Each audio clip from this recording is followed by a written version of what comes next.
I always dreamed that we would be a basketball country, and people thought it was whack. But like you see us, I think we're fourth or fifth now in global ratings. We had a little downer in Paris, but the fact of the matter is we got all these kids now who are, between SJ and everyone else in the league. It's just, we've come so far.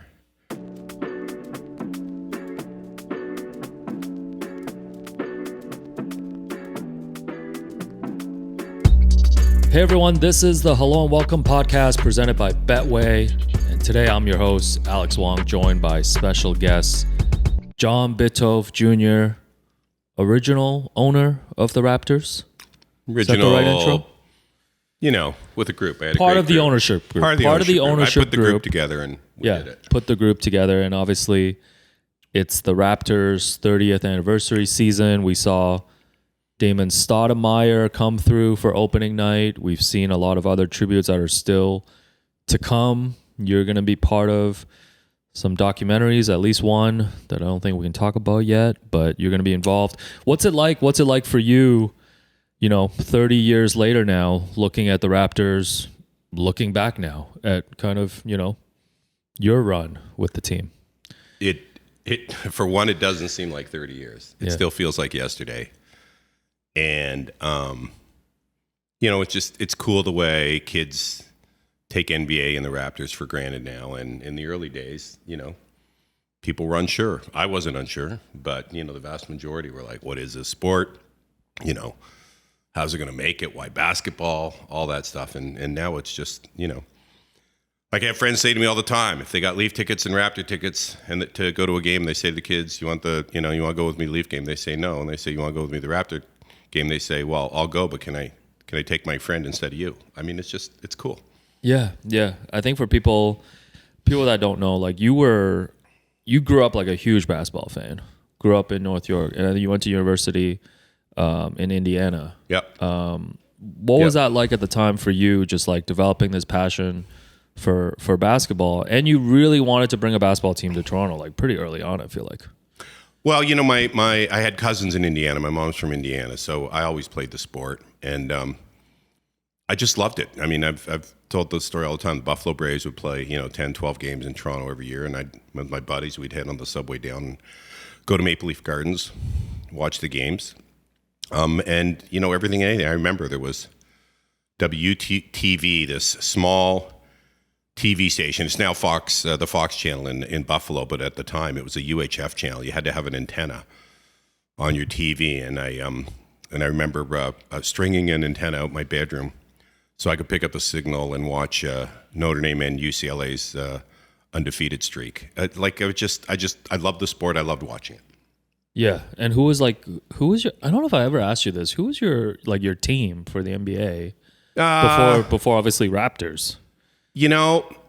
I like the Lakers with, Jerry West, but I probably, when I always think back, like when you're a kid, who did you emulate taking shots and everything? And it was John Havlicek of the Celtics. Okay. Yeah, it seems like everybody back then was just a Celtics or Lakers fan. Yeah, I mean, New York won a championship once, but they were always kind of like typical New York, like just like one good season, 10 bad kind of thing.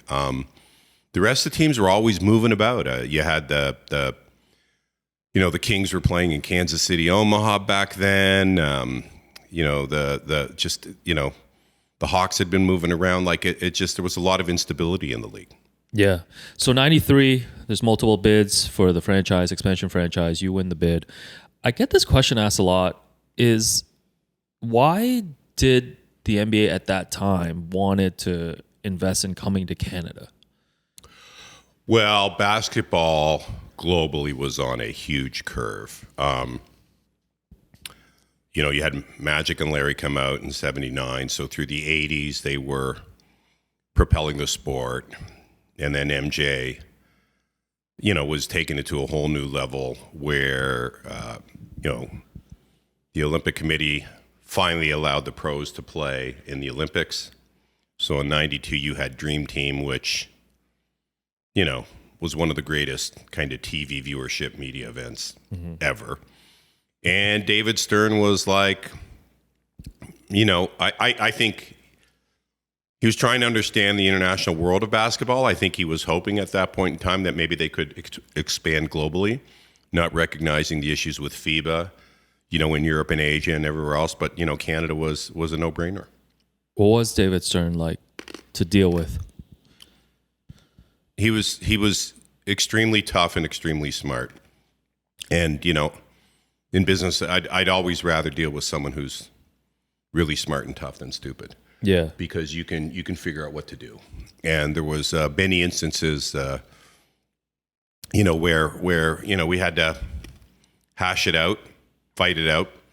But at the end of the day, the best decision was made for the future of the Raptors and basketball in this country. What was the biggest thing you fought with him about? Because I know you didn't like the expansion rules because at the time you guys couldn't get the number 1 overall pick for a few years. Even the expansion draft was a tough thing because teams were protecting players and you were just going to be taking on bad contracts. Yeah, well, that was it. It was the bad contracts. Okay. And you laugh now, but I think we had envisioned our salaries for that first season would be around $12 million, and based on players that we were going to be forced to take, it was going to be over 20. Right, and the salary cap at the time is wild to talk about now 30 years later. I think it was like 17 million or something like that. Yeah, exactly.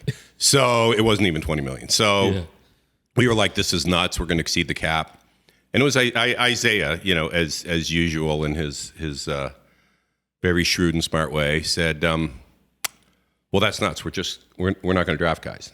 We're going to tell the league we're not drafting. Yeah. And David Stern went nuts, and he's like, "Well, you have to draft." And we said no because we're not going to pick up the contract. So did you guys threaten to boycott the expansion draft? No, it wasn't. Did boycott. it get to that point? No, we just said after like the 3rd or 4th round, you're just going to stop drafting. Yeah, we're going to stop drafting. That was the plan. How did Stern react to that when he went crazy and he said you have to draft? And part of the reason why he went crazy is some of the owners wanted to unload these salaries.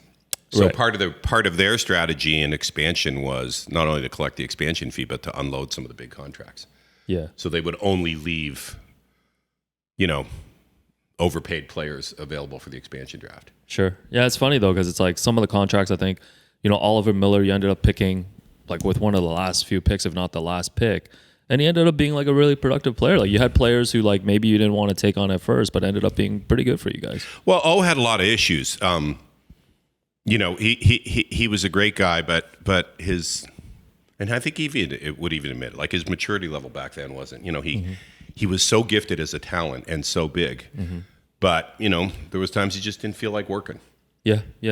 And which was a double negative in Isaiah's book because it's one thing to not put in the effort. It's another thing for your teammates to see that can create some issues. So, when O showed up, like he won some big games those first few years. Yeah. What about just like, obviously a lot of these players are coming to Canada for the first time, Toronto for the first time.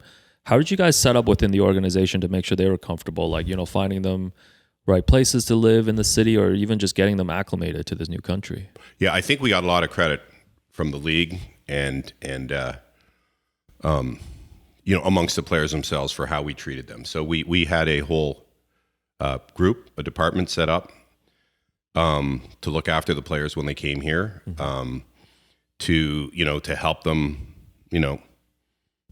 find where to live, where to bank, how to exchange money, do all those things. In some ways, we probably spoiled them a little too much. But it was something that was important to Isaiah and I in terms of, establishing things that we're going to do that are different or better than you could get elsewhere. And, I one of the funny things I talk about is a few times is I said to Isaiah, do any of these guys have masseuses? And he goes, no, like no one. And I'm like, well, that's nuts. Yeah. I don't like, they're our product. They're what we put out every day. Why aren't we spending whatever it is, a few little extra to make sure that they're always comfortable and ready to play? And now, like, teams have 2, 3, 4 masseuses. Some players have their own masseuse that travel with them, kind of thing. But back then, we even had some players who were like, I don't want anyone touching my body. It was just different. Sure, yeah. What about too, like, because you even get complaints later on of like, I remember Chris Bosh saying like, oh, I can't get ESPN here. Players having to clear customs and stuff. Were those like real issues for the players when they first had to get acclimated to being here? Look, customs is a hassle for everyone. So we would just try and manage it as much as possible. The ESPN thing was a big thing. so what I was trying to make sure we do is get DirecTV, do whatever we can for the they get home, they finish a game, they want to watch ESPN highlights for, NBA and college basketball. They would go nuts when they would, put on TSN and see QMJHL, highlights. Yeah. Or curling highlights. Yeah. And Duke's playing Indiana in basketball is, they're not, it's not on TV nor are there highlights or whatever. So it always was an issue, but I think that's also part of why, with Isaiah, we were always pushing the international angle that, a Jan Tabak doesn't care if he's in Chicago or Toronto. Neither one of them are Europe. So it's all the same to them. Yeah. You go back to 30 years ago, opening night against New Jersey. So I only found out about this recently, but like you guys actually petitioned to the league to get New Jersey as an opponent because they weren't very good at the time. Was that a thing? I wouldn't say I petitioned the league. I asked the league. You asked nicely? I asked nicely. Yeah. I said, who are you going to give us opening night? Yeah. And they said, like you don't want the Bulls or nothing on opening night? They said, well, who do you want? And I said, well, I want to make sure we win. Yeah. So you'd rather have just like a New Jersey Nets team with not a lot of like star players. I guess they had a few star guys.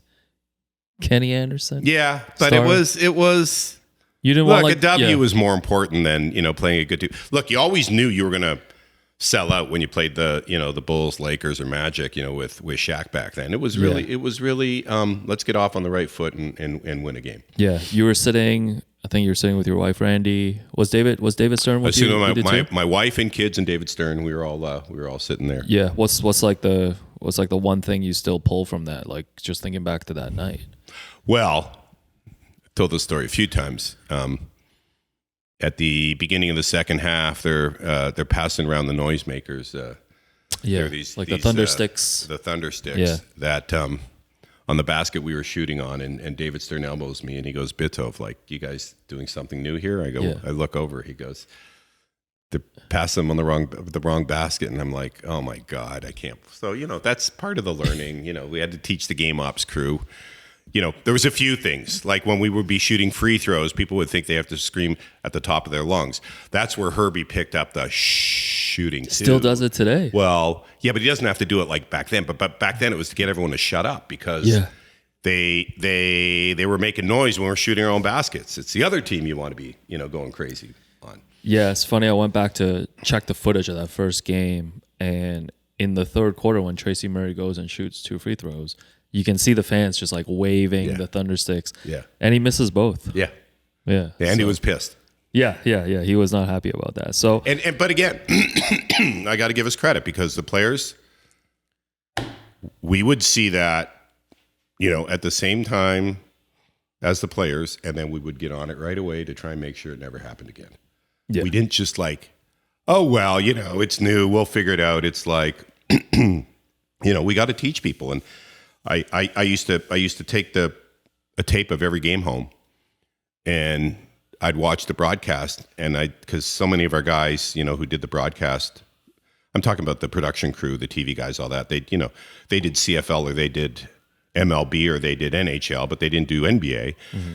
And so when a team would score a basket, they'd change the on-screen graphics like, 10 seconds later. And by that time, the other team had already scored. And we go, no, guys, you have to watch that shot. And if it's going in, you gotta, you gotta change it right then. Like, these are all part of the things in basketball that, we didn't wait for everyone to figure out between Isaiah, Glenn, myself, Brian Cooper, Steve Weber, the guys who really knew basketball. We were like on everyone all the time. No, this is the way you do it. Yeah, it's interesting to me, things like that. Like you're like going home after games and like reviewing tape. And I know you were like you mentioned earlier, you're part of an ownership group, like you're a few owners, but it's like you were a very hands-on owner when it came to like these things. Yeah, I mean, I didn't intend to be. I was hoping to hire someone, but I kind of early in the process, I realized that either the best candidates were Canadians that knew sport and didn't know basketball, or Americans that didn't know Canada. And it became apparent to me and my partners early, like, I got to at least do this at the beginning. just to kind of teach everyone, set the tone, and then, someone else can end up being, the CEO of the club. Yeah. So I want to get into a few aspects of, what I think like the first year Raptors and what you and the rest of the team did really still impact the franchise today, or have left a lasting impression. And one of the things I want to start with you is the branding and the identity. Tell the listeners a little bit about when you went to start thinking about the name and then eventually the logo. Like you wanted to steer away from like what other Canadian franchises were doing. Yeah. I mean, I used to laugh as a kid. We had 3 hockey teams: Maple Leafs, Canucks, Canadians. Wow, those are original. You want to sell a lot of merch. Those are just Canadian in all different ways. Yeah, exactly. Yeah. Luckily when the Flames moved, they didn't change their name to Mounties or anything. But it was it was capturing that whole thing that basketball's going global. I didn't even want Toronto on the front of the uniform. I wanted Raptors on both the home and away. Traditionally, you had Toronto on the away and the nickname on the home team. And that was really trying to have the Raptors stand out as, an international ball club based in Toronto. But it was, wanted the mascot to be a figure, animal-like. The Magic and the Heat came out, great names, but you can't really do a lot in terms of, mascot-wise. You can create your own mascot, but it was just all of the branding, everything was, was tied into being different, being global, and not being blue. So there was a lot of pressure between Blue Jays, Leafs, and Argonauts to pick another blue, and that's kind of how we ended up with purple. Was okay, it's close enough to blue, but we're going to be different. So when you see purple, you're going to know that's the basketball team. It's not one of several. Yeah, and even going back to the Raptors name, you think the team would have been named the Raptors if like Jurassic Park didn't come out around that time and the popularity of that? Probably would have been T-Rex. Yeah. I remember T-Rex was the name I wanted to push. I thought dinosaurs were cool. I thought you can do a lot with it. I thought the T for Toronto and the Rex ending in a plural sound but being an X, I thought all that stuff would work really well. How did Raptors end up winning out kind of over T-Rex in terms of like a preference too? Because when we put it to a vote, Raptors won big, and I think that's because a lot of kids. Because of the movie, the kids voted Raptors. This is a conspiracy people bring up, is that you guys wanted it to be Raptors all along. No, not at all. You here to deny that? I'm here to tell the truth. It was, and you know what? I think I've said this before in the votes. Yeah. Bobcats and Grizzlies were second and third. Yeah, I was surprised the league Bobcats, ended up putting both of those on the next 2 teams. Yeah, I was surprised Bobcats was like up there. Yeah. I think we were definitely younger skewing. It was kids were interested in us, whereas adults didn't really care. Mm-hmm. And they picked names that they thought were like cool for a team name. Yeah. And at the time, like I think the story that's always been told is like the Raptors logo and stuff. People thought, there's like, comparisons to Barney and all this stuff. And the narrative is always like, oh, the Raptors logo over time has become really popular as like a retro. But you guys were one of the top sellers at the time for merchandise when it first came out. Yeah, we were third in merchandise globally. Yeah. We were behind the Bulls and Lakers our first season. Yeah. Like the league basically said, you guys nailed it. Like because even like David Stern, he didn't like the name Raptors. I remember him walking in saying, what the hell's a raptor? It's a bird of prey. And I said, no, you obviously haven't seen the movie. But like we were selling jerseys, Australia, Europe, everywhere, and that was the goal, was to create something that's new and fresh that kids would want to buy, but also stood for a basketball team in Toronto. Yeah, and there's a story of the Raptors logo almost being lime green. Yeah, it was between the red and the lime green. Yeah. For the color around. Actually, at one point the dinosaur was the Raptor was bronze. Okay, so there's a bronze version. There's a bronze version with lime green. We were like going down to the end, and there was a big push to at least have something red for Canada. This was from the league. No, the ownership group. Okay. When we would kick it around and stuff, and management, people were going like, and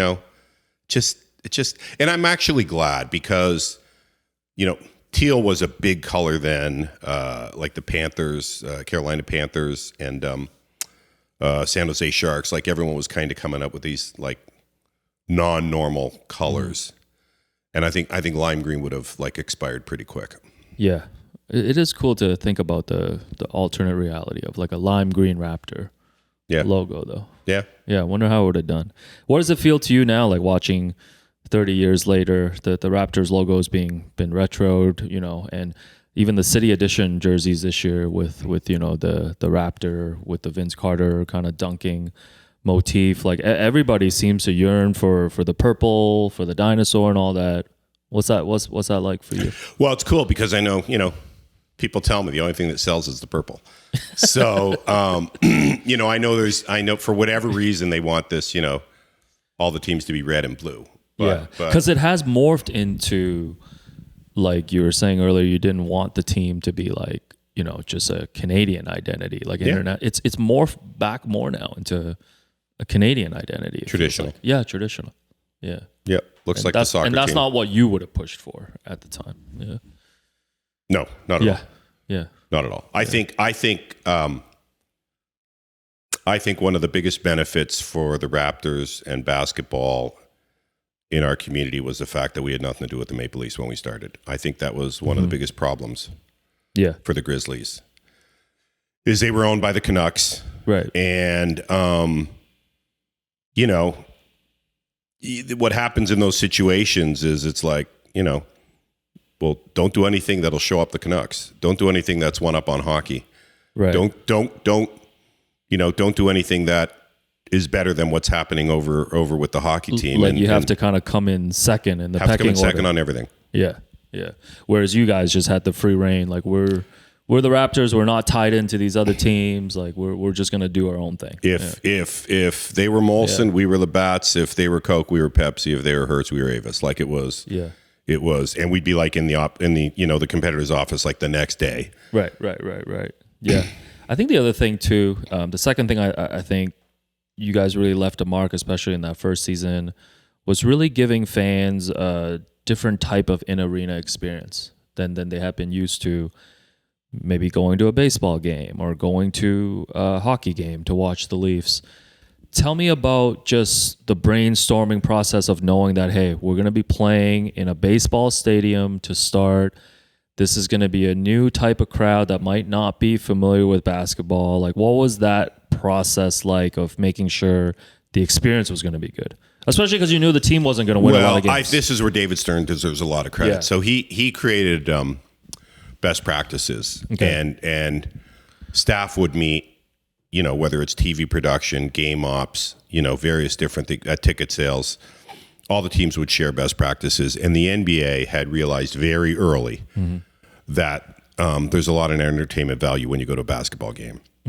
And so where we were lucky is we basically just got to copy whatever the best was that every NBA team was doing. So, our role model for the mascot was Phoenix. Okay. The gorilla was, he was, by far the best mascot. So like, our mascot had to do, be as good or better than the gorilla. The promotions we were doing in arena, we got from other teams. And I think, so that was really just a matter of being new. Yeah. I two things, being new and wanting to take everyone to the next level. It would have been very easy to say, oh, it's a sporting event. People buy tickets and let them watch. And when we win, they'll buy more tickets. Instead, it was kind of like, okay, we're not going to be that good. Let's give them something so that they want to come back to the next game. And it worked. People were, continuing to come back because of the entertainment value that we were providing. And I think, you want to watch a great NHL game today, go to Nashville, go to Vegas, go to Seattle, because the newer clubs will rip off, the best things that are going on in the other stadiums. Right. And I think, that's one of the problems you have when you're a long established club, be it the Celtics or the Maple Leafs or the Yankees or whatever. You're like, well, we don't have to do this because everyone comes to our games anyway. Mm-hmm. Yeah. I mean, I feel like the Raptors are kind of getting into that space too. No comment. Yeah, I know. I'm not trying to get you in trouble or anything, but that's just my opinion. Yeah, especially after winning the championship and things like that. Even the Dance Pak too. Like the Dance Pak, I think was celebrated around the league. I remember in the second year, they were sent to the All-Star weekend in Cleveland. Yep. Hoping to get Tamar Mose, who helped put together that original Dance Pak on the podcast this season as well. Wondering if you can kind of speak to that too. Like I felt like that was a huge part of the in-game entertainment and kind of putting you guys on the map too. Well, Tamar had worked on in Living Color out of LA, so she had that whole LA vibe. Mm-hmm. And I don't know, like they brought back the alumni for a few of the games, the ladies to dance, and they're still incredible to this day in terms of what they can do. But again, I got to hand it to the staff and the people we had around us. It just like we always wanted to take things to the next level. So it wasn't just the dancing; it was the music they were dancing to. Mm-hmm. In fact, I remember going to the tryouts and saying, to Tamara, we want diversity in the look. Mm-hmm. We don't want them all to be of one ethnicity or one hair color or anything else. And she was totally cool. She was like, I get it. Like, this is Toronto. This is Canada. Even gender too. Like having men and women like be part of the Dance Pak. No issue. Yeah. Like this was, I think it really reflected just Toronto too, right? Like kind of that diversity people always love to talk about. So, yep. And the other thing I want to give you guys credit for too is like because of the extra seats that were available at the SkyDome, like you'd be able to bring kind of students and younger crowds in, even if they were sitting in the 500s, just to come to an NBA game and have that experience. Yeah, we were super cognizant of the 500 level being, not a great seat, being cheap. I think they sold binoculars. If I have it correct. I don't know about that. Somebody did tell me that though. But Alex, I'll tell you two things we did that I wish they still did. Yeah. So I noticed the hockey team now does the after school special. We were doing after school specials back then. Right. To make it easy for kids to come to games. Yep. We do it 2 a season. Yep.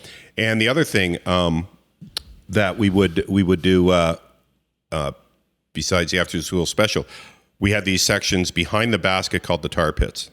Okay. So we basically took the partially obstructed, kind of first 10, 15 rows, 10 seats wide behind the baskets, and we sold those super cheap. And those weren't season tickets. And that was intentional. We wanted them to be loud and crazy. Yeah. It's almost like, watching a college basketball game where the student section is behind the bench, right, or the opposing team bench, and they're being, they're annoying everyone. Yeah. Well, that was the purpose. So we would also sell the tar pits at a cheap price. Right. You look at the numbers and you say, wow, well, I can sell that ticket for a lot more money and as a season ticket. But those are the kinds of things, that we always kept different because we were more concerned about the longevity and what it meant to the fans as opposed to just grabbing money. Same thing with courtsides. We never sold anyone a courtside ticket for the same seat for every game. We did them in packages. So you'd have to move around. And that was same thing. We just wanted to spread that around. We didn't want anyone to feel they owned those seats. Yeah.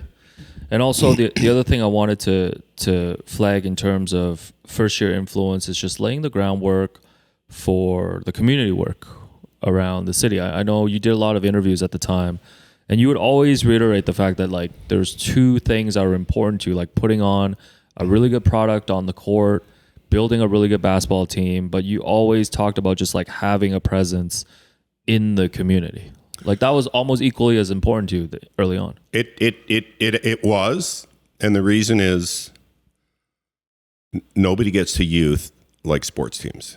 Mm-hmm. And if you can develop programs to keep kids off the streets, playing sports, doing those kinds of programs, it's does it help your basketball team? Sure. But does it make your community better? Yeah.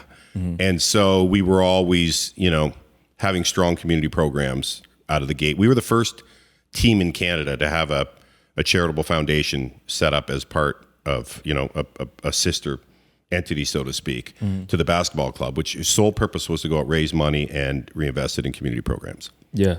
So there was the Bell Raptor Ball program where you guys went into different communities. You guys refurbished a lot of courts in the city. Are there other things that you're really proud of when you look back, just like in terms of the community work and things you did in the city? Well, you just look at how basketball's taken hold of the city, and it's. I don't think it would have happened if it wasn't for the community work we did. I mean, it helped that the team won, but I think we just made basketball so accessible to kids, and it wasn't just in Toronto and Ontario; it was across the country. And like the Naismith Cup, that was our idea, and we ran it to play the Grizzlies once a year, neutral site, raise money for Basketball Canada. These were all the things that we were doing to make us different, to make the sport stronger. And some of those things I miss today, but other than that, it's you just see how strong the team and the brand is, and you just smile. Yeah, where is the Naismith Cup now? I feel like they were talking about that, I think, on a broadcast recently. They're trying to figure out where it is. No idea. But it's somewhere. Maybe the Grizzlies have it or something. Yeah. You don't know, though. I don't know, but it'd be nice to play the Grizzlies in the Naismith Cup every year, even though they're now in Memphis. Well, they're bringing back they wear the Vancouver Grizzlies jerseys now. Which feels a little bit weird to me. And they love it, and they sell well. Yeah, it feels a little bit weird to me. Yeah, because if I'm a Grizzlies fan from Vancouver and I see that in Memphis, this is like if they wear the Seattle Sonics jersey for OKC. Yep. Like, you moved away. Yeah, it's still a little bit hurtful, I feel like, for fans. Yeah. Well, they would say they're honoring Vancouver by doing it. They're just selling jerseys. Yeah. You can no comment. Yeah. So, when I talk to like Damon and some, even, Brendan Malone, rest in peace, had a chance to talk to him before he passed away for my book. The losing in that first season was tough for them, even if it was expected, right? Like, it was an expansion franchise. What was it like for you? Like, as one of the owners of the team, I'm sure you didn't have expectations of them winning a lot of games, but I'm sure the losing wasn't easy either, though. I really believe we were putting the right foundation together. Yeah. Isaiah was building the team around Damon. Mm-hmm. He was giving them a personality of being aggressive and not taking us for granted. And I know we got some big upsets that first year, but I think Minnesota was the only expansion team that finished with more wins than us in the first year. But I was more focused on the wins than Isaiah. Isaiah was like, the wins mean nothing right now. Mm-hmm. This is a matter of putting the right foundation in place, and I think everyone around the league was taking note of what we were doing up here. Was there a blueprint? Because obviously Isaiah, Brandon have, they come from the Bad Boy Pistons era. When you're sitting down in that first season, even before the start of that first season, did you look at another team in terms of an on-court style and you were like, oh, I want them to be this type of team? Well, you're going to laugh. Yeah. It wasn't basketball. Okay. It was the LA Raiders. Okay, the Raiders. Which I kept saying to Isaiah, like,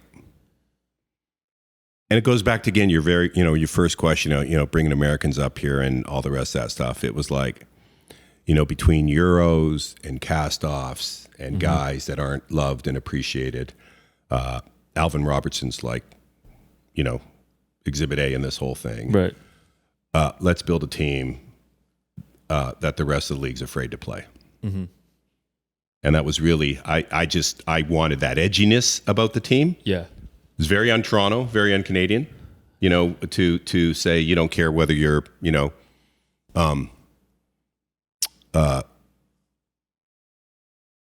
almost a little bit of that bad boy side of things, but it was like, we just want to win.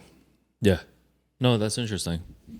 Like it wasn't like you were looking at any of, like, I'm sure you were looking at the other NBA teams, but it was the Raiders and like that attitude. Yeah. That approach. It was more attitude than like a style on-court of play. style changes continually in the league. Yeah. So I would leave that to Isaiah, but the personality of the team, which was, you don't want to mess with us, was something that was really important to me. Yeah. Because I think that was also going to help draw the kind of players we were going to get. And if we looked after them and we looked after their moms, which also was like really out there at the time. We would have Christmas. We'd invite all the moms up and we'd throw a Christmas dinner for the players and their moms and all the rest of that stuff. So it was like, you know, we're going to be a select family. You're going to be lucky to be a part of it. We're going to look after you and we're going to win. That was kind of all I really cared to establish. Yeah, I mean, Damon called you guys a mom and pop shop type feel. And he said even when he went to, you know, he goes to Portland, he goes to these organizations, he's like, I never had that same experience again. Tracy Murray said the same thing, other players as well. And those guys both regretted, you know, leaving, but they left under different circumstances. But that, I think that speaks to what it is we were creating back then. Yeah. As a basketball fan, you know, Damon's obviously your best player at the time, rookie of the year. But did you have other favorite players when you were watching that first year team? Like maybe guys that weren't as known? You know, not really. I mean, when I look at it, when I look back then, I mean, yeah, it was an expansion. MJ and the Bulls were just so dominant that, you know, it was like you talked about salary cap at the beginning. I remember I had a business case where with the new arena, we could afford to play Michael Jordan $10 million when he's up as a free agent. And he was earning like $4 million back then. Scottie Pippen was earning $6 million. And then that summer, there's a new collective bargaining agreement. Alonzo Mourning signs with Miami for $12 million a year, and I'm going like, "Oops, there goes that idea." Yeah. Like the numbers just change so fast. Yeah, yeah. You talk about that Bulls team. That same first year that you guys are in, the Bulls win. They win that, you know, that historic 72-10 season. Yeah. You guys get one of the wins off them, and you still see it on like NBA TV Canada. Like the, you know, people always talk about that game. And it's like the one game I think everybody claims that they were at. Yeah. You know? Like there's no way you guys were all there. But one of the things that people might not know about is like that wasn't the most fun day for you after the game. Yeah. Tell us kind of the context of what happened. Well, I said earlier, you know, I cared about winning. Isaiah didn't. Yeah. I don't mean that didn't mean he didn't want to win. He just cared about putting the right pieces together. And he was super concerned that Brendan was overplaying Damon. Yeah, because Damon was like playing like 40 plus minutes. 42 minutes. I think he played 47 minutes that game, if not the whole game. Yeah. And Isaiah was like to Brendan, "You're killing the kid." And Brendan was like, "Well, I want to win." And it just, you know, it was the beginning of the end in the relationship. And that game especially, Isaiah, you know, we're all doing high fives and the whole country is celebrating. We beat the big bad Bulls. And Isaiah's like, "I don't know how much more I can take Brendan overworking Damon. Yeah. We got to do something." And, you know, Glenn and I met with him.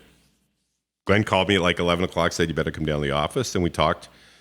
And look, Isaiah was cool. At the end of the day, we just said, if you're going to do it, you can't do it now. But this is what I love about him. He was so angry that Brendan wasn't listening to him. Right. That he didn't care whether that was a featured moment of the first year. He wanted to do what was right for the club long term. Yeah. And make the change then. As it turned out, you know, he waited for the end of the season and did it then. But you know, it was unfortunate because Brendan's a good guy. His son's, you know, a great coach in the league today, and I think he would have been with us a long time. But he just was like to Isaiah, "I don't care. I'm just going to keep winning." Yeah, I mean Brendan was old school too, right? Like Very. He didn't care about like, you know, not tanking, but like not winning every game and like looking at the long term and things like that. Yeah. No, I think he thought, you know, it's very rare for expansion coaches to, you know, last 10 years, so to speak, to make it through the expansion phase and then coach the good players. So I think he was trying to make his mark. But, you know, the unfortunate thing is he never became a head coach again after that. So yeah. No, jumping ahead too now to present day. I think one of the cool things that I found out, like when I wrote the book about you guys and like the first year Raptors, is like you guys are still really close. Like staffers, you know, you go on down, even the players. There's like reunion events that are happening all the time. It seems like such a rare thing, but you guys got something out of that experience of like starting a basketball team that has kept you guys together. Well, I think a big part of it is we were so young. Yeah. Right? Like we were how old were you in 90? I was 33 when we got the team. When you know, got we the were in team. our 20s and 30s staff. It was like, you know, A lot of teams, they'd all be what, 50s, 60s when you get it. They'll be dead by now. But like Yeah. we're still around and kicking. So, But it's it is happiness. rare. It's happiness. Yeah. Like it's people felt part of something that was great. I go to these reunions and I have people who come up to me and they say, like, you gave me the confidence to open a business or to do that or everything. And it's like, it's really, really cool. It is. Like when you see the impact that we had on so many people's lives in a good way, that it was more than basketball. Yeah. That was the thing that surprised me. Not like surprised me, but I wasn't expecting it when I was talking to a lot of people who work with you in that first year. Like, I'm working on this book and it's like 25, 30 years later. And sometimes people don't have nice memories of like working for organizations or even just in any type of business. And also they're not obligated at this point to like say anything nice because they don't kind of work. You guys don't work together anymore. But everybody was just like, everybody just talked about just kind of the culture and just the camaraderie between you guys. And it's like really cool to see. Had a chance to be attend a reunion event. I think it was last year. Shouts to a friend of the program, Elaine Kwan, who like helped organize that at Real Sports. Like, I really think it's like a truly special thing. Maybe something that's lost today that we might not get anymore. Like players move around more now. Like people move around organizations more. Bigger type corporation feels. And it's not even like talking about just MLSE. It's just like in general. Like you don't have that type of feeling again. For a pro sports organization. I got to give credit. I think it's my upbringing with my mom and dad. Yeah. I think there was so much about treat people with respect. Yeah. You're not on this planet for a long time. Do the right thing. Like all those fundamental teachings as a kid that you learn that, again, I was very young when I was doing this. Yeah. And still a kid. Yeah. And, all those things were sacrosanct in terms of how I worked with everyone in the organization. So I think it flowed from that. 2022, you got inducted into the Canadian Basketball Hall of Fame. I think people might not know too, like you've done a lot of work with just like international basketball, right? Like FIBA, Olympics, things like that. What was that like? You a Hall of Famer? Yeah. Well, it's like anytime you get these awards, it's more than what you did. It's about the people that brung you. And I looked in the room then and I saw a lot of people from my basketball history, both from the Basketball Canada side, World Championships, Raptors, that it was very emotional from the perspective of I always dreamed that we would be a basketball country, and people thought it was whack. But like you see us, I think we're fourth or fifth now in global ratings. We had a little downer in Paris, but the fact of the matter is we got all these kids now who are, between SJ and everyone else in the league. It's just, we've come so far. And that's what that represents. It's just like, it's the culmination of I won't even call it hard work. It's the culmination of effort to put basketball on the map here. Yeah. How often are you still watching the Raptors today? Every game. Yeah. Yep. Still the same. I'll go to about half the games at home, and I'll watch every game. Even as they're rebuilding? Unfortunately, we're not going to get as key a piece. They keep winning like this. We're not going to get as key a piece as we could get. I'm still, I don't know. I'm still iffy on Cooper Flag. I mean, I watched him play again this week. Yeah. I don't watch college that much, so like I'll lean on you for that. Yeah. Yeah. Yeah. So I like the kid at Rutgers with the hockey name, Ace Bailey. Yeah, that's right. We did find out recently that there was a Leafs Ace play. Bailey's a big name. His jersey retired, right? I think his jersey's retired. I think so. Yeah. Ace Bailey was like he was before my time too, but he was big time. Yeah, he was a big deal. So you still love basketball today? Watching basketball still just the same as like when you were back then? Oh yeah. Yeah, like that hasn't gone away. No. I'm still diehard. I'll still go to a bunch of college games. Yeah. I'll come March Madness, I'm glued to the TV. Literally, don't bug me. Yeah. All day. My wife, can I serve you lunch now? Kind of thing. It's like, yeah. It's I love still the same. What do you miss? What do you miss about being an NBA owner? So there's things you don't miss. Yeah, what don't you miss? We can start with that too. It's the business side. It's the sponsors doing this, or this guy's leaving to go do that. That kind of stuff. But the thing I miss is, Isaiah walking over to my office with Glenn, or calling me over to their office to say, like, working on this trade, or we're thinking of doing this, or just like the behind the scenes. You get a peek into that, right? It was the behind the scenes on building the team that was always the fun part. Yeah. Of or working the trades or whatever else. Or the gossipy side, like he's there's a problem with him on that team, and we think we can do this with him, kind of thing, all that kind of stuff. Just as like a basketball fan part of you, it's like, oh, it's so cool. Yeah. Knowing this aspect. Yeah. Of it. You're on the inside. That's the best part. Yeah. That's the thing I miss. Yeah. The Toronto Tempo WNBA team is coming next year. What do you think? I mean, the basketball landscape we've talked about has grown so much in these 30 years. Like how do you think they're going to do? Are there lessons that they can take from like how the Raptors started in terms of being an expansion franchise in Toronto? Well, look, I think all of women's sports has changed drastically in the last 5 years from what it was. Look at women's pro hockey, basketball, everything else.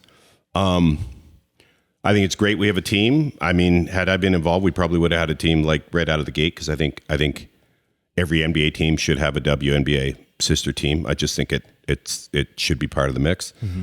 Yeah. No, I think it's super exciting for Toronto. This is like the continued growth of Canada. Thoughts on the branding and name? Yeah, I think it's a cool name. I think it's Tempo's a cool name. There's a I think that they're gonna draw well, and hopefully they can win some games. Yeah. So there were some people pushing for Huskies. You guys didn't want Huskies back then either, right? Huskies got eliminated early because of the Timberwolves. Right, because the Timberwolves was a recent expansion franchise. Yeah. At the time, and you look at the logo; it's basically the same mascot. Yeah, that's right. It's kind of like a husky dog, a Timberwolf. Like it just the same facial thing, and it was just kind of like when the CFL had two Rough Rider teams. It's like.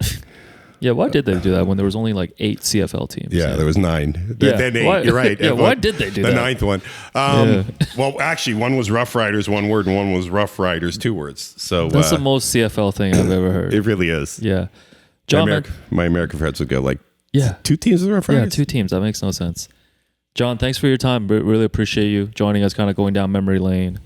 And hopefully we can have you back at some point when the Raptors make their next championship run. We can reminisce again. Yeah. Well, Alex, I love talking to you, helping you when you're doing your work. I think it's great how committed you are to basketball in this town, in this country, and I know you do it out of love. But at the same point in time, we need people like you to continue to do the research and expand the stories and teach young kids.